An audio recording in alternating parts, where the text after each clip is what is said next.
Good morning. I found Tobias amazingly inspirational, and I recommend his newsletter for sure. I can see a line from Dr. Lin, through Merv Adrian, through Tobias, of pragmatic advice and process. So we're going to talk for the next 20 minutes, 25 I think, and give you a sense of a process and the way we approach this at InterSystems. You know me as, my name's Jeff Fried. If you don't know me, please introduce yourself. And I am the Director of Platform Strategy, but I also have a group that is focused on innovation acceleration, on catalyzing innovation within InterSystems. And I've worked in industrial research, I've done 5 startups, and I'm a dedicated student of innovation.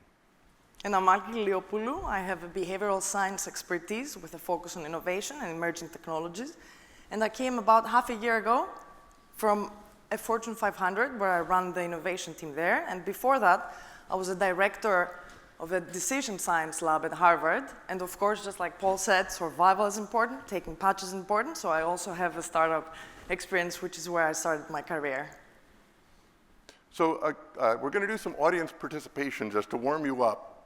How many people think innovation is important? How many people are asleep?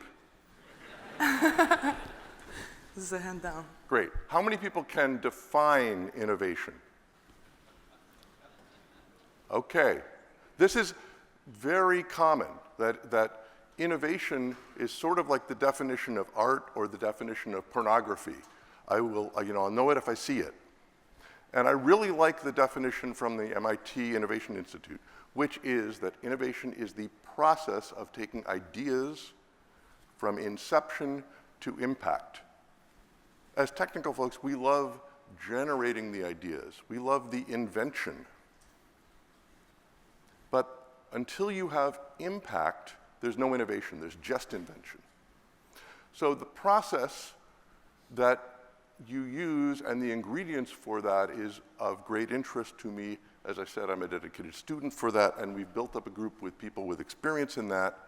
We're going to take you through quickly a few key ingredients and then give you an example. And the ingredients may seem like motherhood. Of course, this is very much a cultural issue. To build a culture of pervasive innovation, to have an environment where people feel they're free to ideate and have the ability to take those ideas to impact. But also, there's some techniques, and like anything else, the techniques and culture also need execution. So yes, culture is very important. InterSystems is, from the foundation, a very innovative company. It's part of our DNA. We hire people based on their skill set and their talent. We pay a lot of attention on that. And what we do with the Innovation Acceleration Group is to systematize that innovation, experiment a lot, and go to the results faster with following an innovative process. And then I'll describe a few techniques. I think much like Tobias has a process for success in adopting AI, these techniques are along that process. One set of techniques are called tournaments. And there's different forms of these tournaments, but they're all about generating high quality and quantity of options within a defined space. You have a top-down general goal, not too tight, not too loose, and then you put energy into the system. Hackathons are probably the best known example of this, where you are writing code for a very short period of time. I will say we do 10 hackathons a year in the developer community. Often there are student hackathons. We've started doing hackathons with customers, and that's extremely useful. On a student hackathon, if I walk around, typically these are a weekend and nobody sleeps all weekend. If you walk around after the first all-nighter, the groups that are deep in writing code are the least successful. The groups that have defined the problem tend to be the winners. They write the code on the second day. It's like the Einstein famous quote, if I had 1 hour to solve a problem, I would spend 55 minutes thinking about the problem and the last 5 minutes solving it. So that's a really key thing to these kind of tournaments. The same with pitch competitions. Think Shark Tank. You're not writing code, but you are exploring a problem and at the end sort of suggesting a solution space. And then the third form of this are idea contests, where you're simply generating ideas, or we increasingly are calling these challenge contests, looking at the kinds of problems, large and small. So that's what a tournament is, and we'll give you a feeling for a pitch competition. Who's already doing these in their organization? Great, a few of you. And I recommend, if you're just getting into Gen AI, doing a hackathon to just sort of get people familiar with the clay in parallel with exploring the problems is a great technique. And we tried the second thing on this concept, the speed brainstorming. Because to Jeff's point, we want to focus on the challenge. We want to focus on what is the pain point, what is important to solve. Because a lot of times, especially when you're technical, you fall in love with the solution. And we wanted to make sure we tap onto what's top of mind, what is important, and ask people in a speed brainstorming, what do you care about? What problem should we focus on solving? Not the solution, but focus on what is important to address. So that's a great technique. There's a third one that are called innovation loops. We're not inventing these, but the basic idea is that often if you're doing innovation, the flavor it is I got an idea and I'm going to explore it for a while and see where it goes. But adding more structure helps a lot. An innovation loop is the scientific method. Here's my hypothesis, I'm going to prove it or disprove it. And it's time-boxed to a couple months. So the idea is you assemble a team, they have a goal, they have a structure that's loose enough that they can explore, and then each loop, you either have proved or disproved the hypothesis, and you record it. Because if you don't evaluate ideas, what tends to happen with creative people is the idea they fell in love with is stuck in their head. There's a catharsis, and they don't come up with the next idea. So these innovation loops are really key as you get from a selected idea into something that you want to build into your business, your product, et cetera. And then another technique I want to highlight that's really in the resource tool belt is called test beds. Now, you'll probably think of, and it's true, sort of a technical test bed, fairly typical with InterSystems customers that have a production environment to want to be able to tap the data and make that easy for people to build new things, try them. And we do this routinely with Health Insight mirrored with Iris to try machine learning, to try development off of the data without any risk for the production system.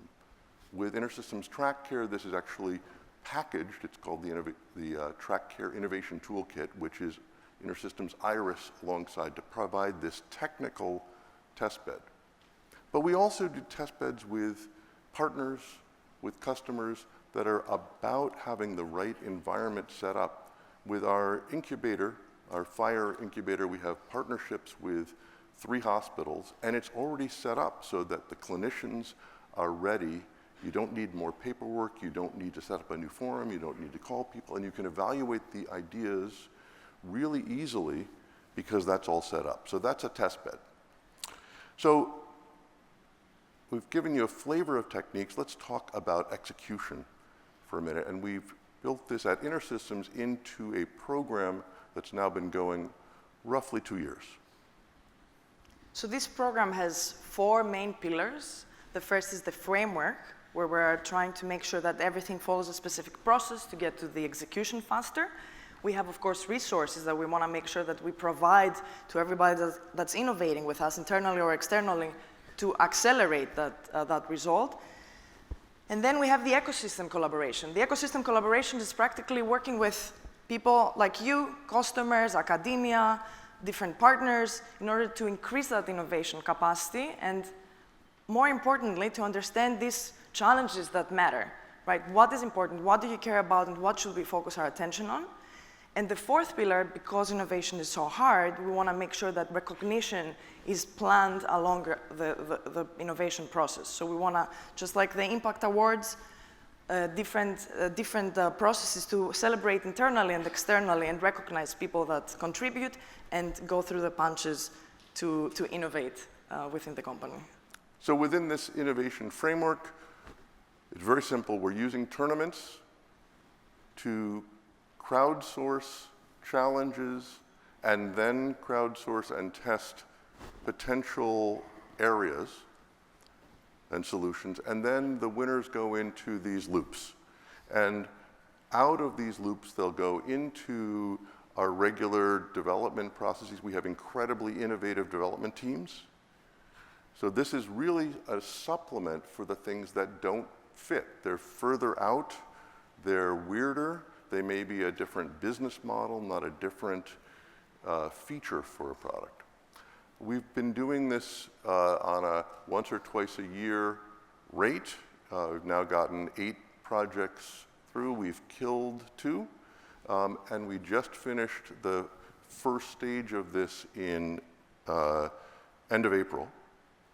And so just like Paul said, we had about 200 ideas in the speed brainstorming. And from that, we had 11 solution teams where we focused a little more to pay attention and do some work to understand what matters. From that, we had 3 finalists.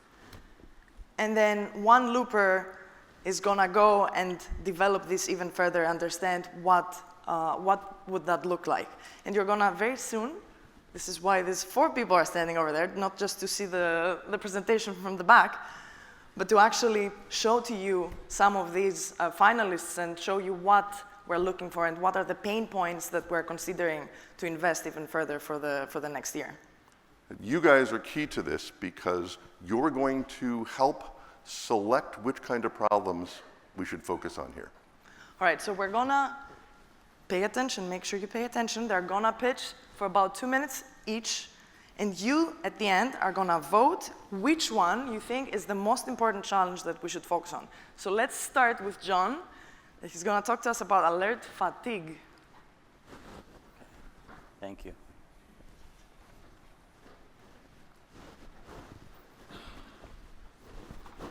I'm John Wald. I'm here to talk with you about alert fatigue. On Monday, Dr. Lin told us that doctors are burdened to the breaking point. On Tuesday, we heard the same thing from Dr. Teisch. And anybody who knows any frontline practitioners, they know that this is happening every single day. Medication alerts are part of that burden, but we really need medication alerts. The reason we need them is because 7 billion prescriptions a year are written in the US alone. 22 patients in hospitals are dying every day because of medication errors, which could be prevented. Thousands of patients are showing up in emergency departments every day because of medication errors. And countless people at home are taking medications and dealing with different kinds of problems. Oh, they moved my notes. Yet the alert themselves are trouble for prescribers. They are themselves also a big problem. And that's because the alerts are missing many of the important details about the patients, a lot of the context. So many of them just have to be dismissed or overridden because they just don't apply. And there's just too many to handle. Imagine if you had 200 messages coming at you every day and you couldn't turn them off and you couldn't act on them. Would you get frustrated? Would you be angry? Or would you be like most providers in this situation, which is you simply get desensitized to them, which means the ones that are going to help can't really help. Our doctors, our nurse practitioners, our PAs, their work is too important and their time is too precious to be overburdening them with medication alerts. So that's the big challenge. But what if, instead of distracting providers, they had systems that gave them alerts they could actually trust? What if our technologies could make the alerts better? Alerts that knew the patient details, alerts that adjusted to provider preferences.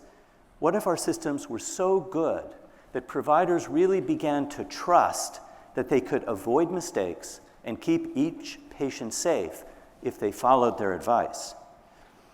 Investing in this problem will not only help every prescriber, but every person who takes a medication. Please help us address this important need. Your doctor's work conditions, your medication use, and maybe even your life will depend on it. Thank you.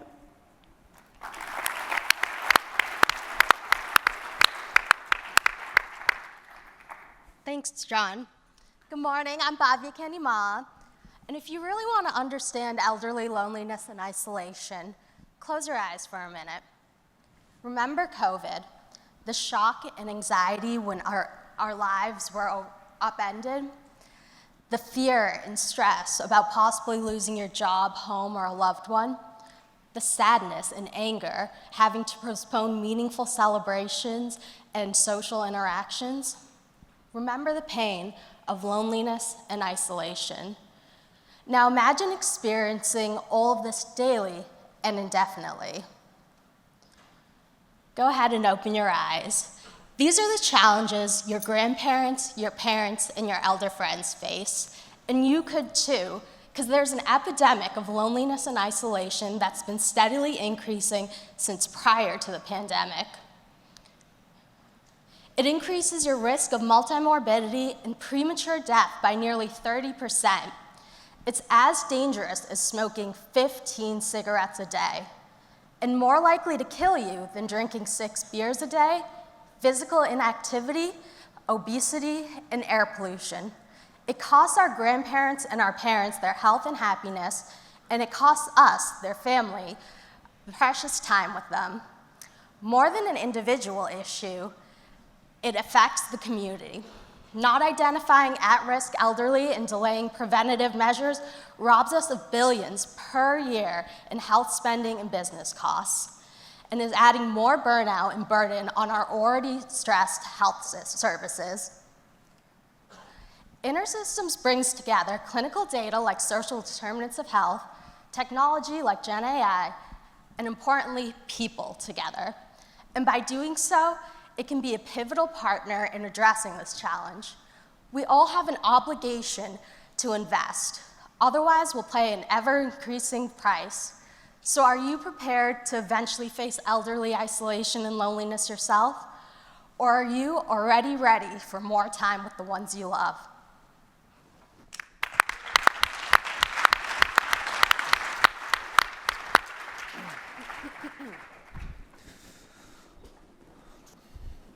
All right, my name's Elijah, and I'm going to be talking about sustainability. So as I'm sure everyone here is aware, our planet is experiencing unprecedented change. Climate disasters are becoming regular occurrences with record-breaking heat waves, wildfires, and droughts, causing long-term damage to ecosystems and immediate danger to millions of people. But sustainability is not just about the climate. It's about society as a whole. Worldwide, estimates indicate that tens of millions of people live under modern slavery, with organizations exploiting the most vulnerable. We're at risk of permanently damaging entire populations and even generations by not changing course. So now is the time to really understand these catastrophes. We need to assess both individual and corporate impact and urgently change so that we can build a sustainable world. But you'll be glad to know that things are changing. Organizations are being held accountable with increasing scrutiny.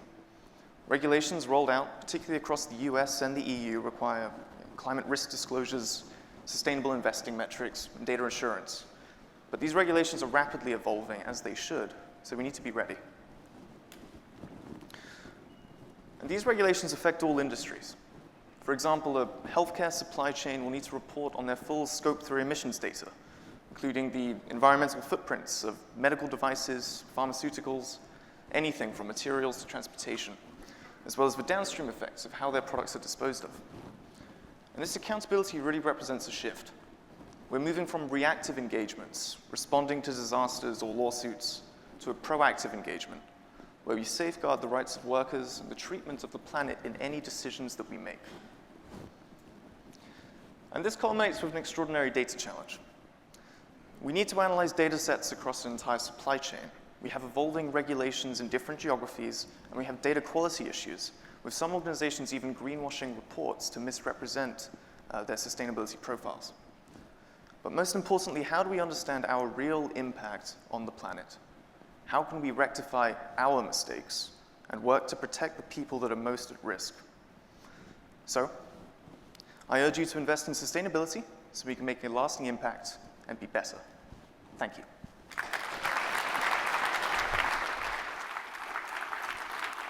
Thank you.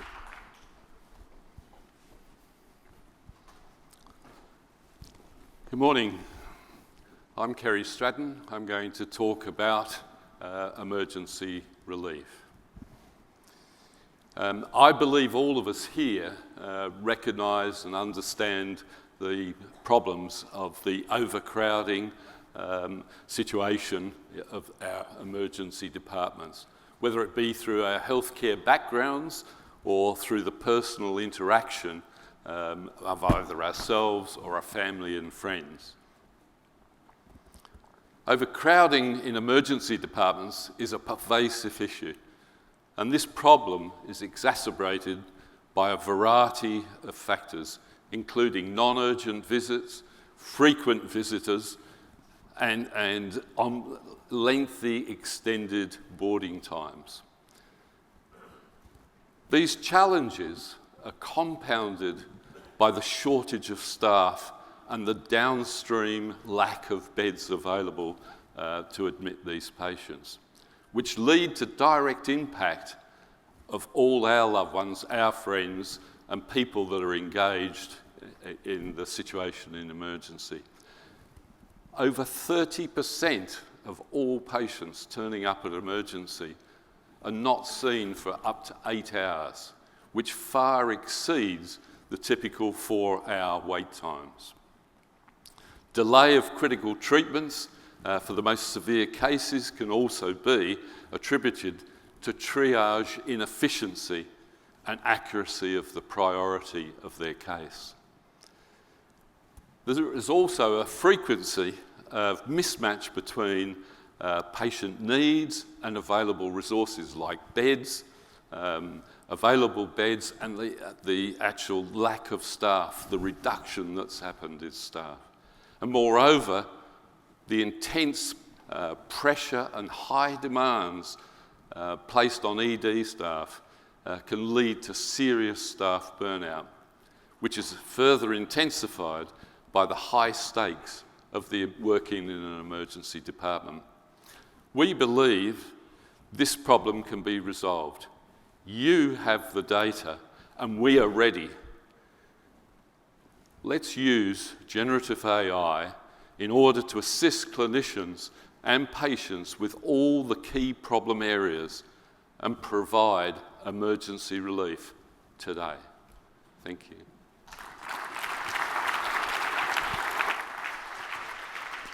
So let's have everybody come to the front. Very good job, everyone. And so, as you know, we're a very technical company, right? So we're gonna vote in a very professional manner. We're gonna vote by screaming. So, but,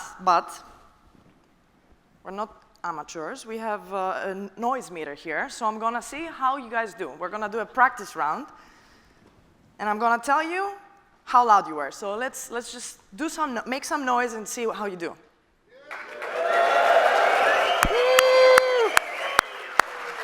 All right, so that was 91. So now, you guys are all sharks, and you're gonna vote for this important innovation work that we're gonna do starting this year, right? So who thinks that alert fatigue should be the one?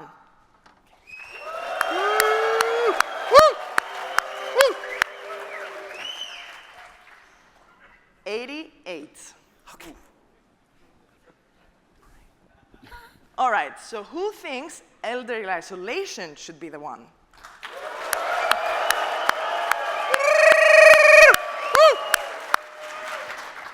90. Who thinks sustainability should be the one?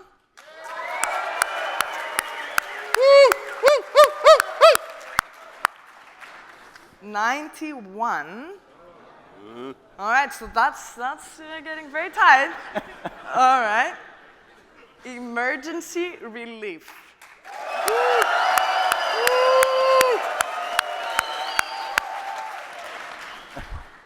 Who do you think won? Emergency relief. Nicely done.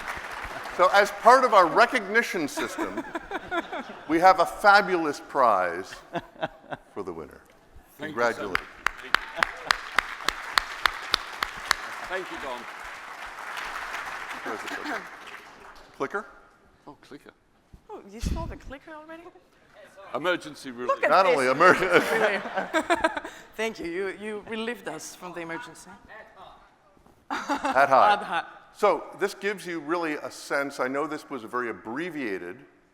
We have a structure where teams come together, they learn new techniques, they work with people they didn't know otherwise. It's always fabulous, even just for that, and your votes matter. I just want to conclude by just a general message. A reminder that innovation is a process and that we want to do this collaboratively with our ecosystem. So if you're interested in any of these techniques in our resource toolkit, come talk to us.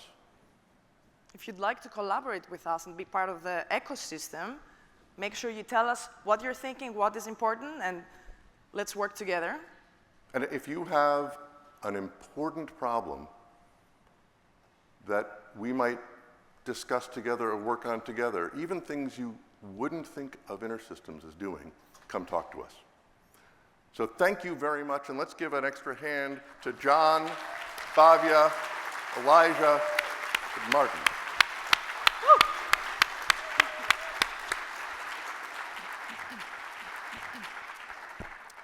As I mentioned, this is the ideation and selection process. We're not yet to impact. It's really difficult to get to impact. It's far more than the technology. But part of our recognition system is a new thing we are trying for the first time this year called the Impact Awards, which is recognizing innovation that has really reached significant impact at our customers.